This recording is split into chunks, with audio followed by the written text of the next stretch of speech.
Hello students, कैसे हैं आप सभी। Welcome to Drishti for success. In last video we have completed up to question number 67 of partnership. Today we will start from question number 68। ठीक है, हमने 12 assertion reason कर लिए हैं। इस चैप्टर का मेन टारगेट होगा अपने असर्शन रीजन सबसे ज्यादा करें, क्योंकि एग्जाम में बच्चों के असर्शन रीजन ही रॉन्ग जाने के ज्यादा चांसेस रहते हैं। इसमें इजी, हाई लेवल सभी तरह के असर्शन रीजन हम कवर करेंगे। तो सेम लास्ट टाइम की जैसे आप पहले इसको वीडियो को पॉज करो, चारों क्वेश्चन के आंसर खुद से कॉपी में लिखो एंड देन चेक करो आपके आंसर सही जाते हैं या गलत। पूरा वीडियो देखने की जरूरत नहीं है, खाली जो क्वेश्चन रॉन्ग जाते हैं आपके उन क्वेश्चन को फटाफट प्ले करो। 2x की स्पीड पे प्ले करके देख लो, अगर आपको समझ में आ जाता है तो उस बेसिस पे आपको टाइम भी बचेगा और सभी क्वेश्चन की प्रैक्टिस भी हो जाएगी। So our question number 68 is, question number 68 में कहा है if percentage of interest on capital is not mentioned in partnership deed, partners will not receive any interest on capital। बिल्कुल सही है। अगर percentage of interest on capital deed में नहीं दिया हुआ तो पार्टनर्स को इंटरेस्ट ऑन कैपिटल नहीं मिलता, बिल्कुल सही है। लेकिन अगर ये इंटरेस्ट ऑन लोन होता तो वो 6% मिलता, बट इंटरेस्ट ऑन कैपिटल नहीं मिलता, तो ये बिल्कुल सही कहा है। The interest on capital is charged on capital invested by the partner। Interest on capital किस पे दिया जाता है? जो कैपिटल पार्टनर्स इन्वेस्ट करते हैं उनके ऊपर इंटरेस्ट ऑन कैपिटल दिया जाता है, तो ये भी बिल्कुल सही है। तो ये असर्शन और रीजन दोनों करेक्ट है, बट असर्शन का रीजन करेक्ट एक्सप्लेनेशन नहीं है। क्यों नहीं है? क्योंकि फर्स्ट में बात की गई है कि इंटरेस्ट ऑन कैपिटल अगर डीड में दिया होगा परसेंटेज तो ही हम इंटरेस्ट ऑन कैपिटल देंगे, ये बिल्कुल सही था। और सेकंड में बात की गई है कि इंटरेस्ट ऑन कैपिटल किस अमाउंट पे दिया जाता है, ये नहीं कहा गया है कि क्यों नहीं दिया जाता या डीड में ये कैरेक्टरिस्टिक्स है या क्या है उसकी। ठीक है, तो इसका आंसर क्या हो जाएगा? बी। नेक्स्ट है क्वेश्चन नंबर 69। असर्शन है if percentage of interest on drawing is not mention in partnership deed, firm would not charge any interest on drawing of partner. बिल्कुल सही है कि अगर इंटरेस्ट ऑन ड्राइंग की रेट डीड में नहीं दी हुई है तो फर्म कोई ड्राइंग चार्ज नहीं करेगा इंटरेस्ट ऑन ड्राइंग। खाली इंटरेस्ट ऑन लोन की रेट अगर डीड में नहीं दी होती है तो फर्म 6% चार्ज करता है, और इसके अलावा अगर डीड में कुछ भी नहीं दिया होता है तो कुछ भी चार्ज नहीं किया जाता है और प्रॉफिट भी इक्वली शेयर किया जाता है। नेक्स्ट है interest on drawing is charge only when there is profit. नहीं, इंटरेस्ट ऑन ड्राइंग तो पार्टनर से लेना है, तो हम लॉस के केस में भी पार्टनर से ले सकते हैं, तो ये चीज बिल्कुल गलत कही गई है। ठीक है, तो इसका आंसर क्या हो जाएगा? C. Next, partner need to pay the interest on loan at 6% even if not mention in the partnership deed. बिल्कुल सही, अगर डीड में मेंशन नहीं है तो पार्टनर्स लोन 6% लेंगे। Interest on loan to partner is charged as per the section 13D of the Indian Partnership Act। ये भी बिल्कुल सही है। क्यों लेते हैं 6%? इसका रीजन दिया हुआ है, क्योंकि इंडियन पार्टनरशिप एक्ट के सेक्शन 13D में इसके बारे में लिखा हुआ है। ठीक है, तो इसका आंसर क्या हो जाएगा? A. Both are true and R is the correct explanation of A. ठीक है, नेक्स्ट क्वेश्चन है हमारा क्वेश्चन नंबर 71। क्वेश्चन नंबर 71 में क्या कहा है? असर्शन में दिया हुआ है when the items are omitted it is necessary to prepare P&L adjustment account only. कहा है अगर कोई आइटम ओमिट हो जाता है तो ओनली P&L एडजस्टमेंट अकाउंट बनाते हैं। नहीं, हम पार्टनर करंट और कैपिटल अकाउंट भी तो बनाते हैं ना, एडजस्टमेंट का उसमें सेट ऑफ करना होता है, तो ओनली वर्ड की वजह से ये क्या हो जाएगा? रॉन्ग हो जाएगा। नेक्स्ट रीजन भी पढ़ लेते हैं। पता है आंसर तो डी हो गया हमारा, लेकिन एक बार रीजन भी पढ़ लेते हैं।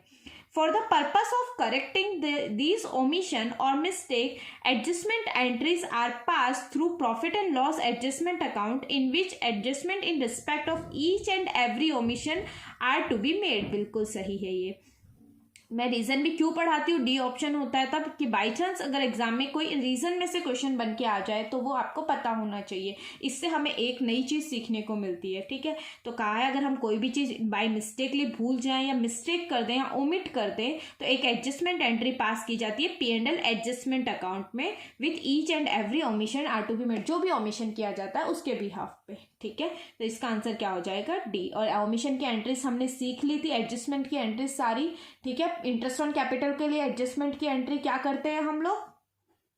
तो इंटरेस्ट ऑन कैपिटल के लिए हम एंट्री करते हैं P&L adjustment account to partners capital और करंट अकाउंट, और ड्राइंग के लिए हम एडजस्टमेंट की क्या एंट्री करते हैं? पार्टनर्स कैपिटल या current account debit to P&L adjustment account. ठीक है, ये हमने स्टार्टिंग के 1-2 क्वेश्चंस में कवर कर लिया था, फिर भी एक बार रिवाइज हो गया आपका।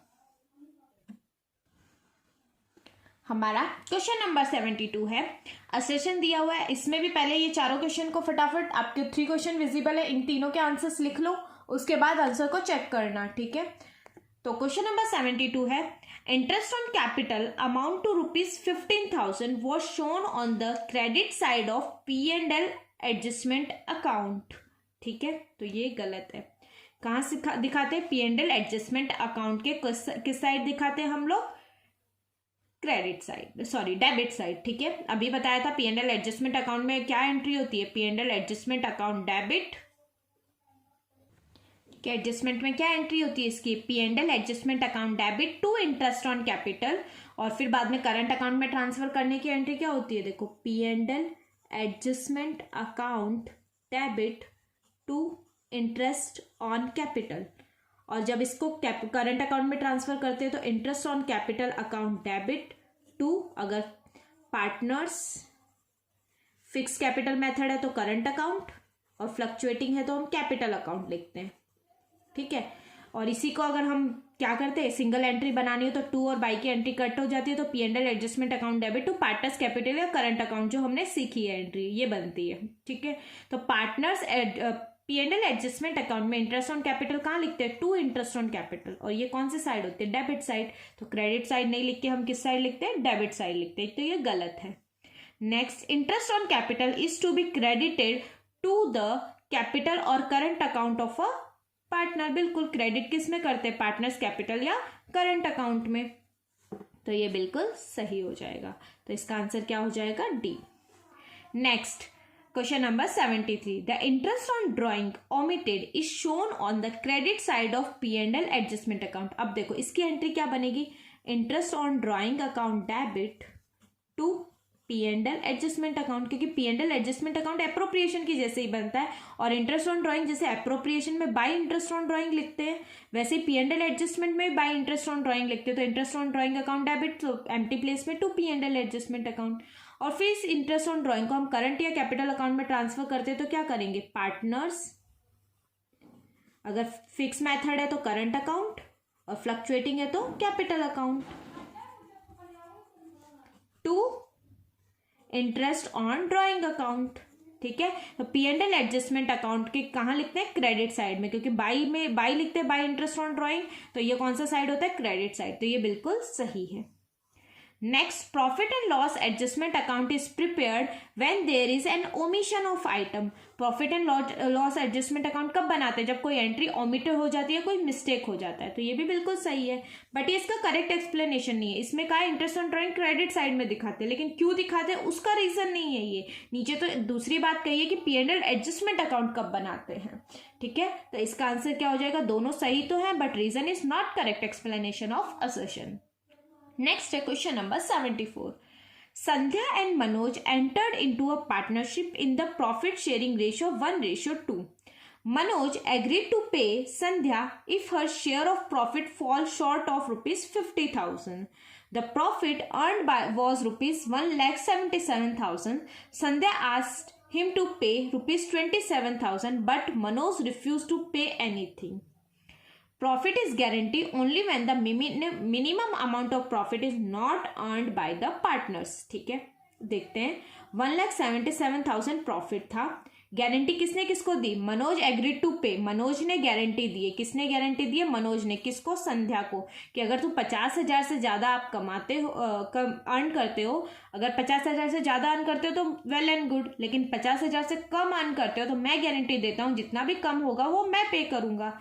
लेकिन अब क्या हो रही है? संध्या बोल रही है मुझे 27,000 पे करो, क्या उसे पे करना चाहिए? देखते हैं।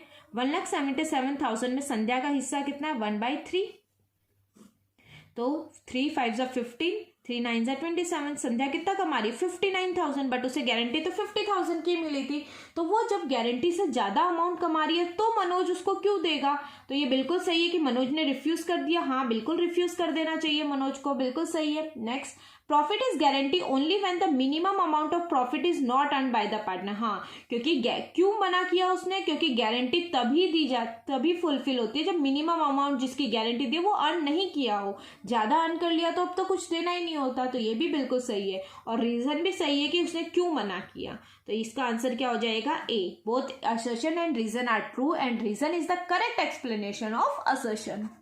ठीक है, नेक्स्ट क्वेश्चन। नेक्स्ट क्वेश्चन है question number 75। The profit is guaranteed only to a partner. Profit हम खाली पार्टनर को करते हैं, नहीं, फर्म को भी तो देते हैं। तो ये बिल्कुल गलत है। The profit is guarantee only to a partner, not firm को भी गारंटी दी जाती है, ओनली सिंगल पार्टनर को या पार्टनर को ही नहीं दी जाती। The guaranteed profit is to be paid by the other partner in the specific ratio as agreed upon the partner who have been agreed to paid if the profit fall short. बिल्कुल सही है। ठीक है, तो क्या कहा है, profit guarantee दी जाती है स्पेसिफिक रेशियो में, जिस रेशियो में एग्री हुआ है उस रेशियो में फिर जितना भी मिनिमम या शॉर्टफॉल होता है वो पार्टनर पे कर देता है। तो बिल्कुल सही है। ठीक है, इसी के साथ हमने 20 असर्शन रीजन इस चैप्टर के कवर कर लिए हैं।